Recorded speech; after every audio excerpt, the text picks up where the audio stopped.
Starting today, Rochester became the latest city in Minnesota to make masks mandatory. They're required now inside if you're out in public. When we visited today, we found most people willing to take the precaution in the fight against the pandemic.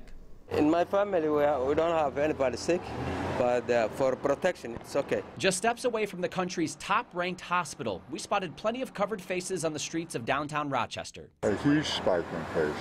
James Darcy flew in from Georgia, where COVID cases are climbing. We had 219 people statewide in emergency rooms.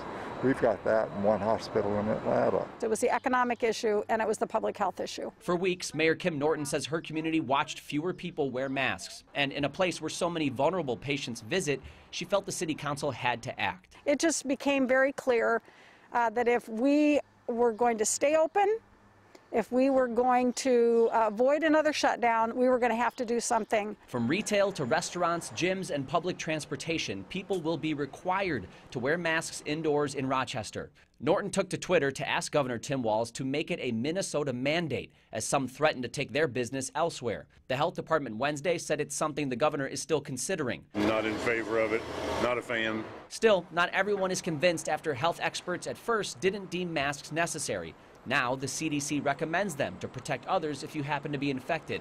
But for those like Joe Herzog, it may be too late to change his mind. I think there's too much confusion, too much misinformation being spread. Governor Tim Walz said late today his administration is looking closely at a mask mandate, and a decision could come in the very near future.